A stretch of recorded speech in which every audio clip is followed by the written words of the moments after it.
Kaixo eta ongi etorriak gaurko saiora. Gaur platoan Aritz Gorrotxategi idazlea izango dugu. Orain besterik gabe betiko edukiekin hasiko gara. Gaurko komunikabidetako azalak aztertzen hasiko gara. Diario de Noticiaseko titular nagusiak dioenez, Nafarroak jada urtebetean 3 milioi biltzen ditu birziklatu gabeko hondakinengatik eta erreferente ekologiko mailara igo da. Argazkian, bestalde, Txibitek Navarra Sumaren disposizio falta adierazi duela dio, fiskalitatea eta kontuak ituntzeko orduan. Horretaz gain, azalaren gaineko aldean futbolari eskaintzen dio espazioa Noticiasek. Zabaltzak bere 5 urteko presidentzialaren 5 mugarriak aztertzen dituela dio alde batetik, eta bestetik lehenengo mailako 5 teknikari euskaldunen arteko hitzordua ospatu dela. Azalaren azpiko aldean beste 4 albiste jasotzen ditu azal honek. Lehenengoak UPNek bere udaberriko kongresua aktibatzen duela dio, oposizioan finkatuta. Bigarrenak, Areta eta Kordobillako ITV estazioek ateak otsaila hasieran irekiko dituztela dio. Hurrengo albisteak, Volkswagenek baja komunak mutuetara desbideratuko dituela dio, komitearen gaitzespenarekin, eta bukatzeko, Noticiasen azaleko azken albisteak, ERZek PSOE hozten duela dio, eta inbestidura posiblea urtarrilean finkatzen duela. Diario de Navarrako azalarekin jarraituko dugu. Titular nagusia, Bilduk aurrekontuak babesteko Txibiteri enpresen zergak igo ditzala exigitzen diola da. Argazkian, aldiz, 10 milioi superzergagatik dio. Enpresa hau kokatzen zen eremua salgai dagoelako 10 milioi euro baino gehiagogatik. Horretaz gain, azalaren gaineko zatian, Burgete erromatarreko termei eskaintzen die tartea, eta bestalde, Greta Thunbergek beste gazte batzuei ahotsa ematen diela ere jasotzen du, klimaren goi bileraren inguruan. Beste albiste batzuk ere ageri dira azal honetan. Hala nola, Saias Esparzaren aurkari bezala nabarmentzen dela UPNren presidentziagatik, edo ERZek urtarrila baino lehenago ez dela inbestidura akordiorik izango diola. Bukatzeko, haurreskoletako gurasoek berriz ere tribunaletan irabazi dutela azpimarratzen du Diario de Navarrak, eta osasunaren inguruan, Cardona jada sustotik berreskuratu dela dio. Gara egunkariarekin goaz. Titular nagusiak dioenez, kontuetako itunak antzintasuna kobratzea dakar gobernu eta karguentzat. Argazkian bestalde, Putin eta Zelenski elkarrekin ageri dira, Errusia nazioarteko lehiaketatik kanporatzen duten aldi berean. Horretaz gain, pentsioen erreforma geldiarazteko kalean pultsu berri bat egiten ari direla dio Garak, eta Brexitaren hauteskundeen kanpainan iraunkortasunik gabeko erreklamuak gailentzen ari direla. Ekonomia alorrean, ekonomistek 2020 urterako hazkunde ekonomiko globalaren itolarri mantsoa iragartzen duela azpimarratzen du azalean. Bukatzeko, Zalduako zuzendariaren hitzak jasotzen ditu, Zalduako aztarnategian indusketarako eta ikertzeko denetariko aukera dagoela esanez. Berriako azala ikus dezagun. Argazki nagusian, oihu gazte indigena islatzen da, klimaren goi bileran. Horretaz gain, Macronen erretreten erreformak beste greba bat parez pare duela ere dio Berriak portadan. Beste albistei ere tokia eskaintzen die. EHUk López de Abetxuko euskal preso ohiaren hitzaldia ez duela debekatuko dio, adierazpen askatasunarengatik. Bestalde, Jaurlaritzak eta Elkarrekin Podemosek guztira 200 milioiko gastua hitzartu dutela dio, eta horietatik 89 milioi izango direla 2020 urterako. Bukatzeko, eta argazkiaz lagunduta, Espainiako gizonen futbol ligako 5 entrenatzaileak Donostian elkartu dituztela jakinarazten du Berriak, mahai inguru batean, lehiaren zurrunbilotik aterata, gogoetak eta bizipenak partekatzeko. Euskal Herria Irratiko webgunearekin bukatuko dugu. Albiste nagusiak Laura Perezek ahalduguren aurkako demanda galdu duela dio. Perezek ustez printzipio etikoen aurkako joerak izan baitzituen. Horretaz gain, Navarra Sumak paiazoen emanaldia eteteko espedientea ezkutatu zuela ere jasotzen du Euskal Herria Irratiko webgunearen portadak. Bukatzeko, Iruñeko euskarazko haurreskolen auzia, Espainiako auzitegi gorenaren esku geratu dela dio komunikabide honek.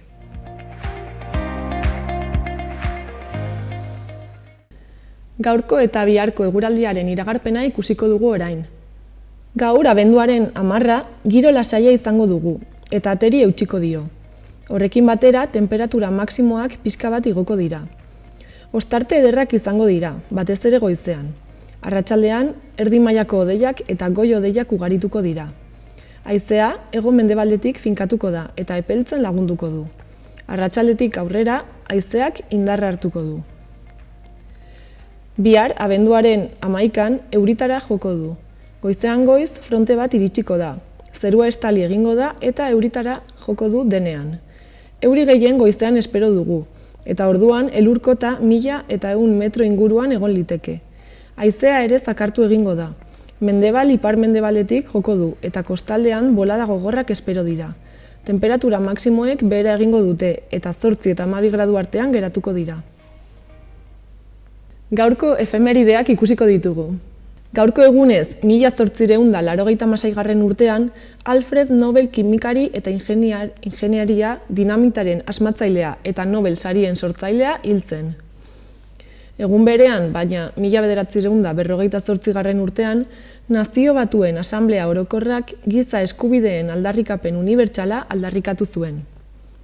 Bukatzeko, 2007 urteko abenduaren 10ean, Londresen Led Zeppelin taldea bildu zen berriro, Ahmet Erteguni omenaldia egiteko.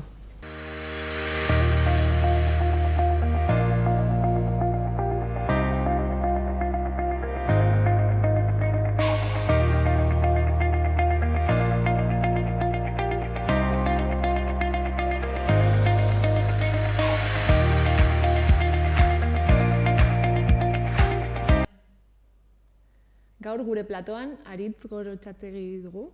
Kaixo, arratsaldeon. Arratsaldeon. Jaso berri duzu Irun hiriko kutxa literatura saria, ezta? Bai, hala da. Lehenik eta behin zorionak. Eskerrik asko. Zer moduz? Ondo, bueno, gustora. Gustora, ze bueno, zan lan bat, eskuartean nekana, ez nekila oso ondo zer egin, ez nekien, argitaletxera bidali, ze bide eman, eta, lehiaketari esker, bazkenean, nolait prozesu guztia erraztu egin zaitez. Saria jaso du, sariaren dirua jasot, eta gainera, sariaren barruan argitaletxe batek ateratzen duenez, kasu honetan elkarrek, esango nuke borobila atera dela. Eta da poesia liburu bat, ezta? Bai. Dena den, badituzu ere beste novela batzuk lehenagotik. Bai. Hau da, 14. Bakarka uste 12garrena. 12. Bai, bueno, egia da. Lehengo batean egon nintzen Bilboko zea batean jardunaldi batzutan letrak eta futbola eta han konturatu nintzen futbolera eraman da nolabait nire ibilera. Basan daiteke todoterreno horietakoa naizela, ez? Bai, jokatu dezakena atzean, egal batean, erdian, aurrean, atezain, esanet. Egia esan, registro asko manejatu ditut, eta, esango nuke guztietan gustora sentitu naizela, ez? Zaila egiten zait esatea gehiago naiz poeta edo gehiago naiz novelista, gehiago naiz ipungilea, artikuluak ere idazten ditut, nik gustora nabil, esango nuke gauza guztitan, ez? Eta ze berezitasun du Amua liburu honek?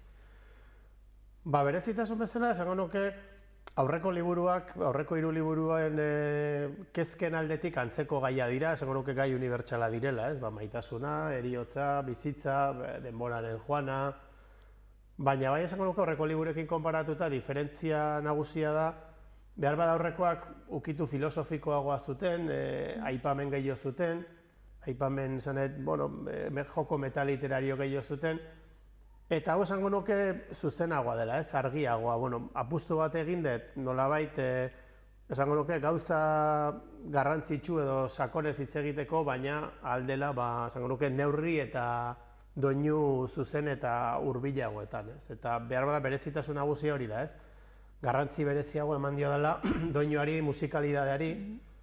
Poesia idazten dugunok beti eman behar diogu garrantzi horri, baina, kasu honetan, saiatu naiz nolabait, liburu berezi izaten. Irakurleak har dezala eskutan eta nolabait, naiz eta igual irudia ez den oso, lehenengoan igual oso ondo ulertzen maldabera, esatenik esatet irakurketa izan behar da maldabera, ez? Egia da maldabera, beti pensatzen maldabera guazenan zerbaiten kontra joko gehala, ez? Baina kasetan maldabera esan nahi du, irakurketa hori, nolabait, alfombra bat jarri izan balizute bezala eta oso leun dijoa, ez? Oso gustora hartzen du irakurleak eta gero hortik aurrera ja nolabait, sartuko da, planteatzen zaizkion edo nolabait Amuaren barruan dauden, nuke ideia horietan, ez? Eta idazten ari zinen bitartean, zuk ja pentsatzen duzu pixka bat nori dagoen zuzendua, esan nahi dut, ze irakurle motari edo nola egiten da hori? Nik bezakit, zaila egiten zait irakurle jakin batean pentsatza, ez? Bai, kasu honetan argi nuela, bagian orain arteko poesia ez da inbeste heldu jendearen gana, behar bada gehiago, esango nuke, igual idazle edo poetek gehiago irakurri dute, edo kritikariek, edo adituek, ez? Eta kasu honetan, nire apostua zen nolabait langa hori gainditu eta irakurlea arruntean gana, edo arruntagoen gana iristea, ez? Eta irakurle mota jakin bat eduki gabe bai nuen nolabaiteko bokazio bat, irakurle zabalago baten gana heltzeko. Eta orain arteko harrera nolakoa izan da? Bai. Asteburuan egon zara Durangoko Bai, Durangoan egonez, baina, atera berria da, eta, oraindik goiz da, ez? Esateko, eta gero ere, poesiaren kasuan, arreta ez da, novelak esango genuke, eta Durango batez ere, dena jan egiten du, ez? Ezin da konparatu, ez? Poesia beti, beste ritmo batean doa, ez? Eta, harrera esanet inguruan, eta hemenka zerbait jaso dut, baina, salmenta eta jendearen berotasun da hurbiltasun hori Durangon oraindik poeta bateko halako hori jasotzea zaila da. Eta uste duzu euskal poesia geroz eta gehiago da egiten dela, Nik esango nuke, ez dakit, baikorra izan nahi dut, ez? Baina idazlez gain adibidez editoreren abil. Sortu nuen beste 3 poeta lagunekin argitaletxe bat, Balea Zuria izeneko, orain dela 2017an kaleratu genuen lehenengo liburua, zuzen ere nafar baten Luis Garderen Barbaroak baratzean lana. Eta hau diot, momentu horretan bai ikusten genuen, argitaratzen da, baina argitaletxeak ikusten pixkanaka ari direla ere poesia beren katalogoetatik baztertzen edo gutxitzen, ez? Azkenean, errentagarritasun aldetik, errentagarritasun gutxiko produktua da poesia, eta bai ikusten genuen, zeudela liburu hon edo duin asko, geratzen zirela nolabait argitaletxek ez zutela postu egiten haien alde, eta erabaki genuen argitaletxea ateratzea, eta behintzat liburu batzuei leku edo txoko egitea, ez? Hori esan da, baikorra esan dut, baikorra esan nahi nuke, eta nik uste dut, alde horretatik badago aukera, ez? Azkenean egia da, poesia irakurleak ez dira asko, baina nik uste abantaila badutela prosazkoen aldean, ez? Prosan hainbeste ateratzen da urtean, nun zaila baita ateratzen den guztiaren jarraipena egitea, ez? Eta aldiz poesian asko zerrexagoa da, ez? Urtean ez dira aterako 12 liburu baino gehi, 12 edo 20 asko jota 12-15 baino gehiago ez dira aterako. Orduan, esango nuke poesia jarraitzaileek asko zerrexago dute euskal poesiaren produkzioa jarraitzea prosakoa baino, ez? Orduan, alde horretatik iruditzen zain, naiz eta komunikabideen aldetik eta irakurle kopuruaren aldetik gailurrean ez egon, behintzat poesia irakurleek bai jarraitzen dutela eta bai esango nuke ondo ezagutzen dutela zein den poesia gintza, ez? Gero ere, behar bada ere, esan behar da, adibidez, irakurle taldetan apenas dagoela poesiarik, ez? Eta alde horretatik argitaletxeen katalogotik bakarrik ez, irakurle taldetatik ere iaia baztertuta dago, ez? Bitxikeria bada, ze hain zuzen ere, egia da, poesia gurean batez ere abestien bidez eman da ezagutzera, ez? Hor dakagu, Laboa, Lertxundi, Xabier Letek eta barrek, garai bateko Lizardi eta Labaxeta eta haien poesia berreskuratu zuten neurri handi batean abestiaren bidez, ez? Gauzak asko aldatu dira, ez? Baina, gaur egun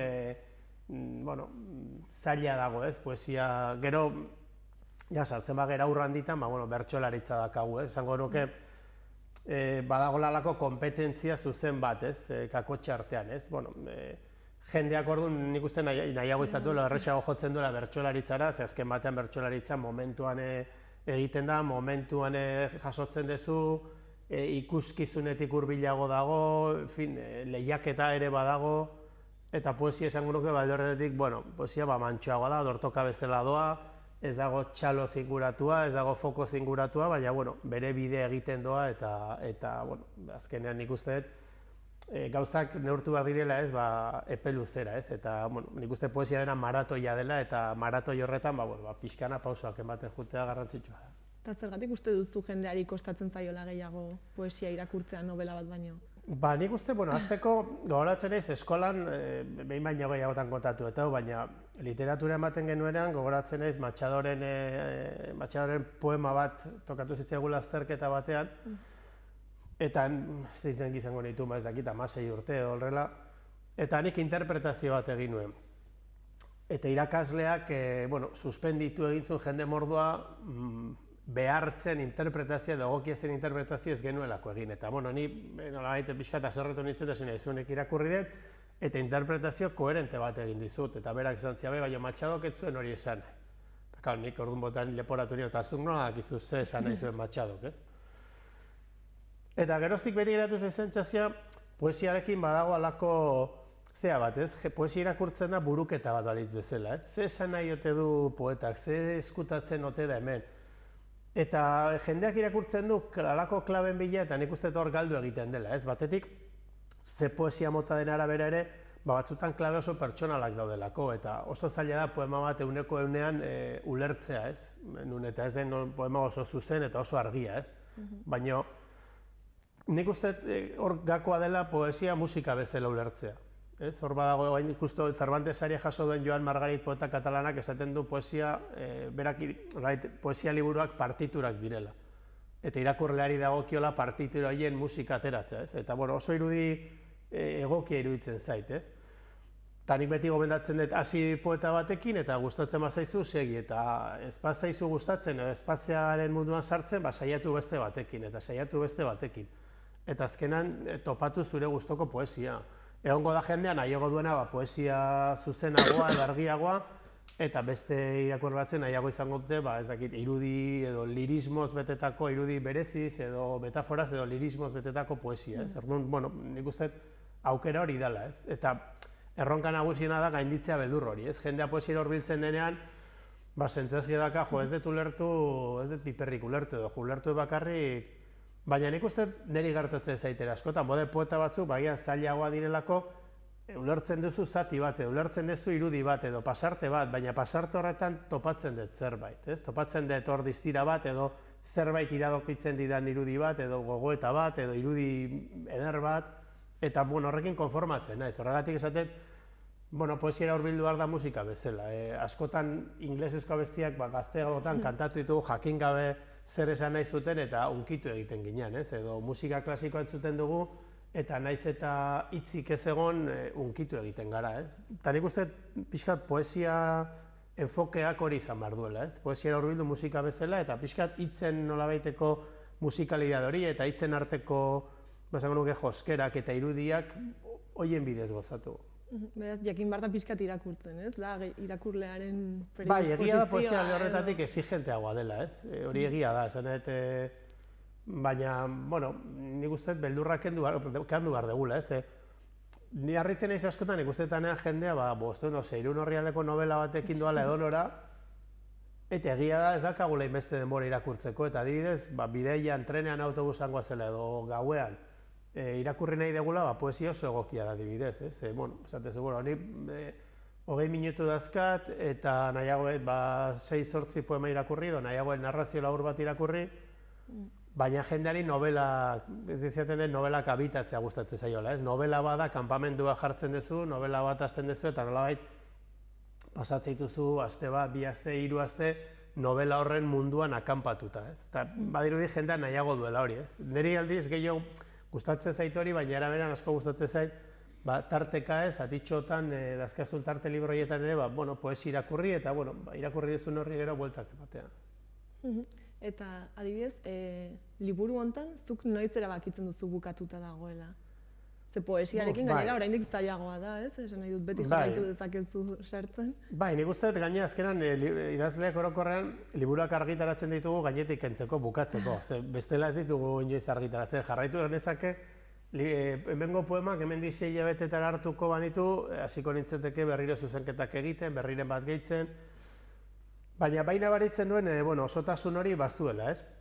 Entidade bat bazuela, hor badaude liburuan bloke batzuk, Eta iruditzen zitzaidan hori, ez? Bueno, nahiko orekatua zegoela, eta egia da beti pensatzen zuela, agian gehitu dizaioket poeman bat, o bi, o zerbait aldatu, baina horretan hasten bazea ez dezu inoiz bukatzen, ez? Eta, bueno, nik kasu honetan nahiko garbi ikusi nun, ja, zegoen bezala nahiko osatua zegoela, eta bueno, horretan utzi nuen. Eta badute harremana poemek haien artean? Esan duzu gai desberdinak? Bai, bueno, nik uste dut hor badago, azkenean, elkar lotuta daude gauza batzuk, ez?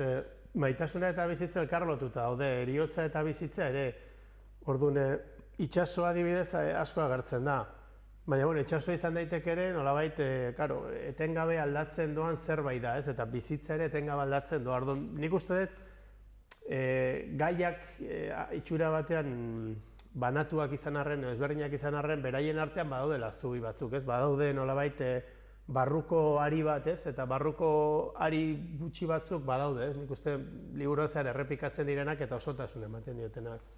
Eta badago horrela poemaren bat zuretzat bereziagoa edo...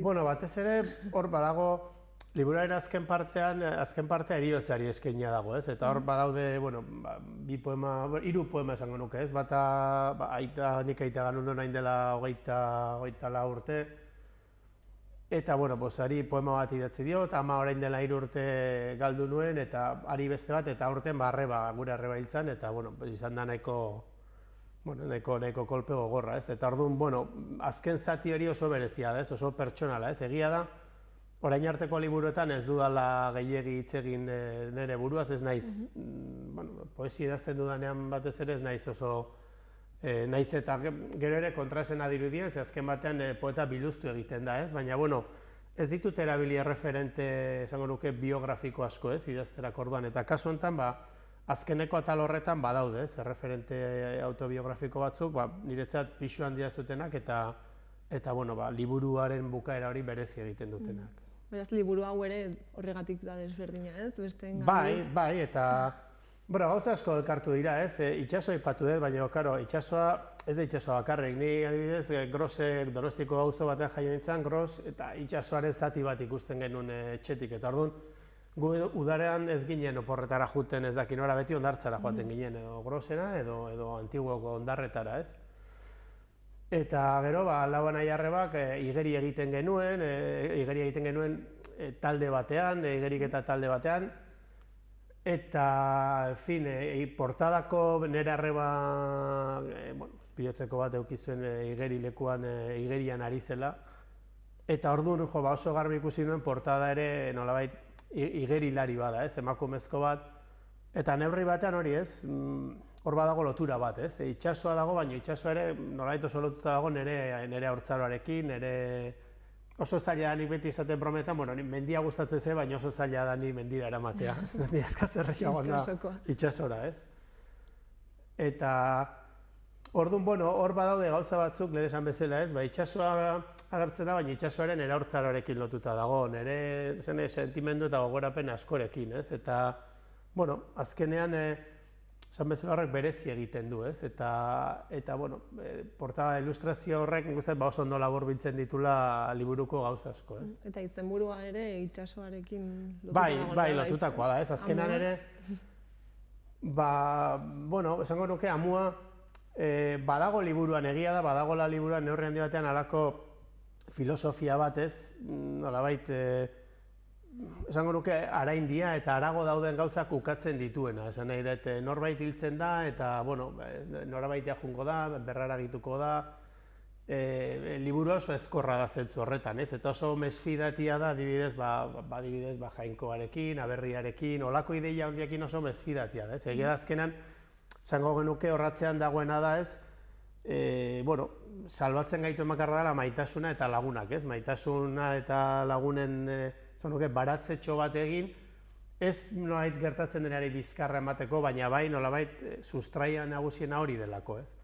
Eta orduan, bueno, badagolako begirada bat, pixka bat, gainerakoaren inguruan errezelo puntu bat dakana, ez, eta ez dena oso sinestuna alako gauza honditan, ez, eta nahiago duena, bueno, esango nuke, konpartimentu txiki hori eta iglu horretan, ez, sustrai sendoak bota, ez, inolako aspiraziorik gabe, ez? Baina, bueno, esango nuke badagoela olako, ez? Filosofia txiki bat hor. Eta zuk berez, zuzenbidea ikasi zenuen, ez? Bai. Baina beti egon izan zara idazten. Bai, hori, nik esango nuke, gure belaunaldian, ointzat nire inguruan mugitu ginen gazteen artean, garai hartan osoikoa izan zen unibertsitatera joatea, ez? Behar bada gure gurasoen belaunaldian etzen hain ohikoa izan, eta gure kasuan, nik uste gure gurasoek eta gauzako bera egin zuten ekonomikoki, Euskal Herria 70, 80. hamarkadan, bizkat hobeto zegoen. Eta unibertsitatera joan ginen, ez? Eta, nire kasuan aukeratu nuen zuzenbidea, baina beti pentsatu izan dut aukeratu nezakela filosofia, kazetaritza, soziologia, etzan izan aukeraketa oso garbi bat, nik oso garbi nuela buruan hori ikasiko. Hori ikasi nuen, bazuen bere erakargarritasuna garai hartan niretzat, oso esperientzia politi izan zara unibertsitatea, orduan alde horretatik ez naiz damutzen zuzenbidera joan izanak, baina egia da gero, profesionalki, esango nuke nire ibilbide profesionalean ez duela eraginik izan, ez? Nahiko garbi nuen, nik uste 9 urte nituenetik nahiko garbi nuen idazle izan nahi nuela, 9 urterekin liburu niri puntxoak idazten dituen, eta jaunartzea egin nuenean idazteko makinatxo bat oparitu zidaten, eta niretzat hori izan ikaragarria, nire ipuinak tekleatu egiten dituen. Eta orduan, nahiko garbi eduki dut, ez? Baina nolabait zerbait ikasi beharra zegoen, eta ikasi behar horretan zuzenbidea aukeratu nuen, ez? Dena den, zure bidea literaturan egitea lortu duzu, hasi que... Bai, azkenan, eta egia da hori, ez? Zuzenbidean, printzipioz, arrotza ematen duen karrera badela, baina ez da guztiz arrotza, ez? Adibidez, idazle handi askok zuzenbidea ikasi dute, ez? Edo, gogoratzen naiz, gu literatura ikasten genuenean eta gogoratzen naiz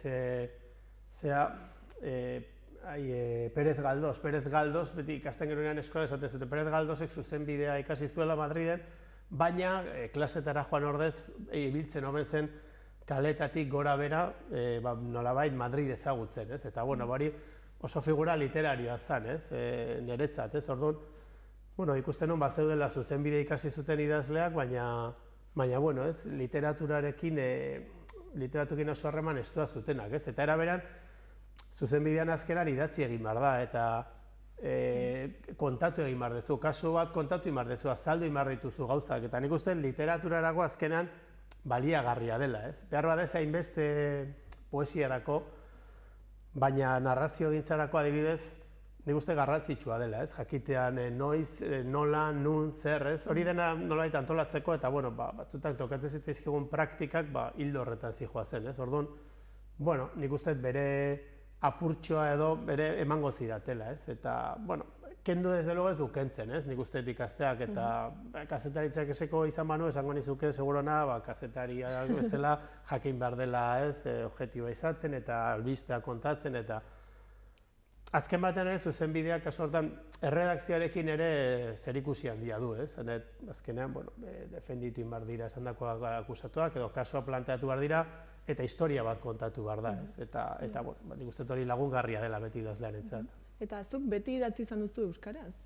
Bai,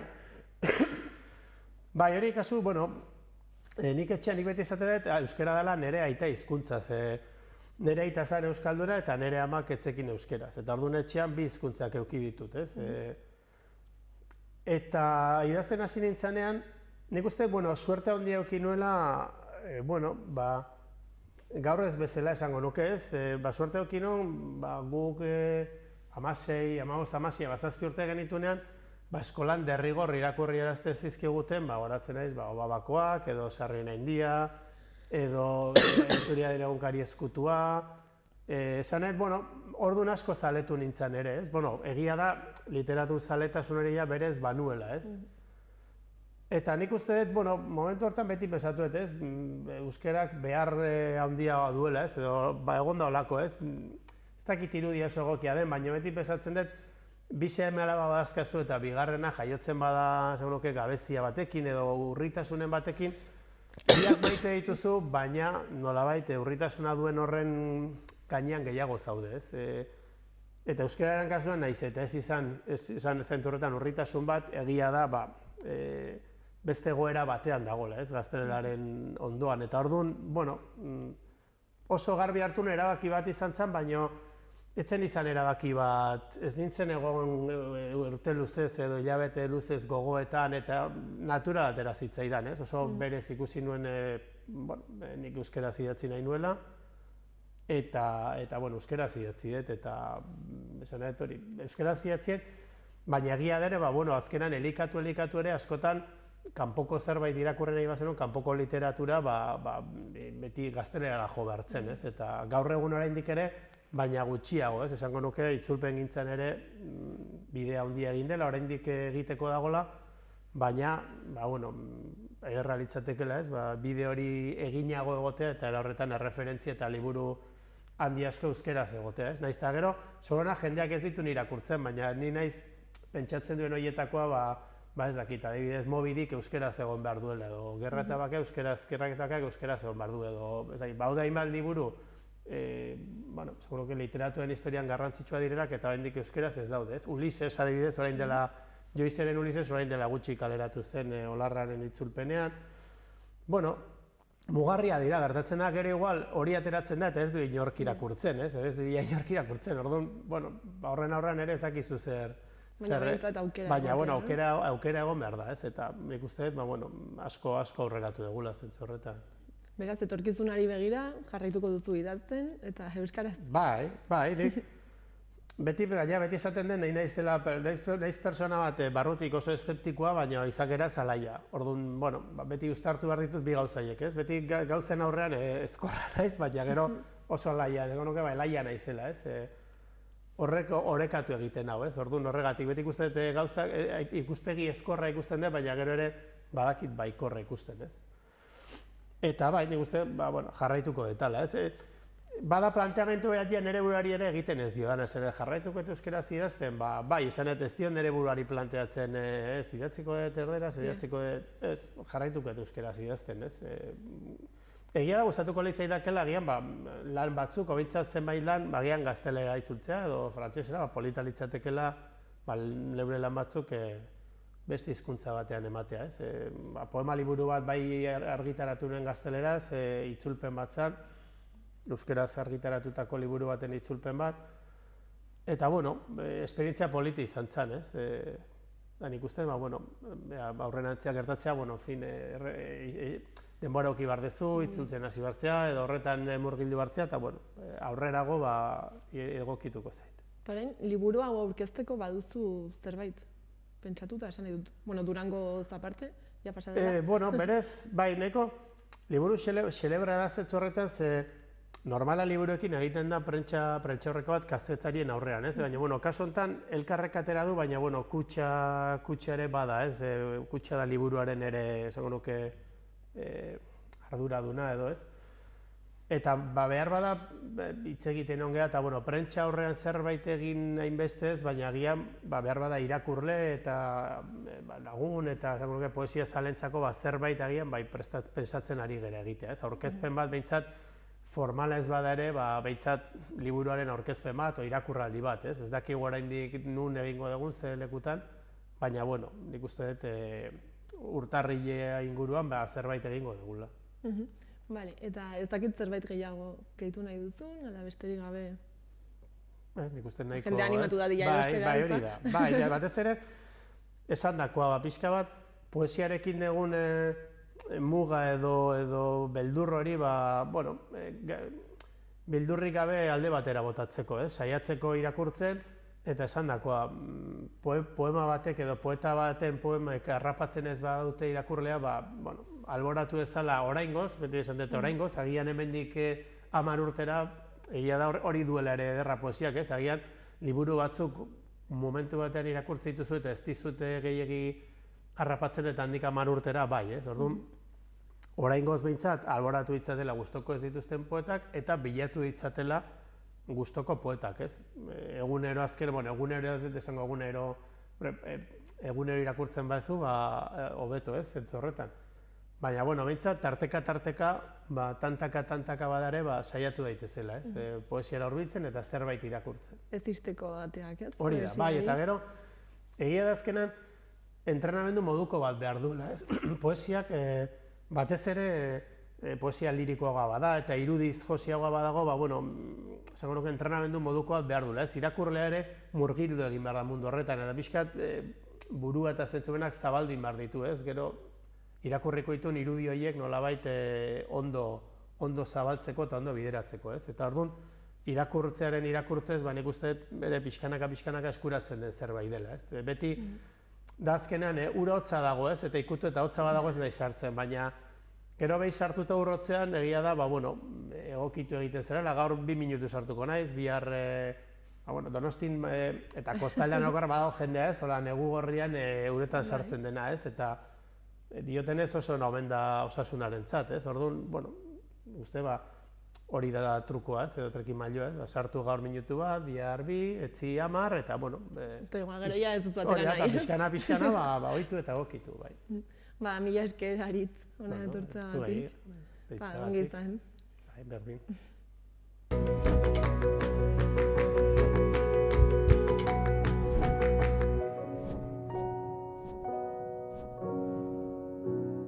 Orain aste hontako agenda errepasatzen bukatuko dugu. Bihar, abenduak 11 arratsaldeko 8etan, 7-1 gaiztoenak antzerkia egongo da Nafarroako Antzerki Eskolan. Sarrerek 8 euro balio dute. Ostiralean, abenduaren 13an, Kondestableko Zigiboxean, Hartze Joxan oroituz errezitaldi poetiko musikala egongo da euskaraz. Andoni Salamero, Michel Dukau eta Caroline Philipsen eskutik. 7:30 izango da sarrera librearekin. Larun batean, abenduak 14, goazen 6.0 antzerkia egongo da Lizarrako Los Llanos zineman, eta sarrerek 11 euro balio dute. Egun berean, Iruñean, Marearen kontzertua egongo da Navarra Arenan. 10:30 hasiko da eta sarrerek 28 euro balio dute. Igandean, abenduaren 15ean, Atarrabiako Abesbatzak kulturetxean kontzertua eskainiko du, arratsaldeko 8etan eta 3 euroko sarrerarekin. Horretaz gain, urtarrilaren 5 arte, Nada debería fallar erakusketa dago Ziudadelan. Egunero arratsaldeko 6etatik 8:30 eta sarrera librearekin. Horretaz gain, urtarrilaren 7 arte, Gabonetako feria dago Zezen plazan. Eta urtarrilaren 12 arte, Expo Words erakusketa Baluarten 8 euroko sarrerarekin. Orain eta saioarekin bukatzeko, Xabi Bandiniren bideoklip batekin utziko zaituztegu, bere 2. diska aurkeztu berri du eta. Mila esker oregoteagatik eta ongi segi.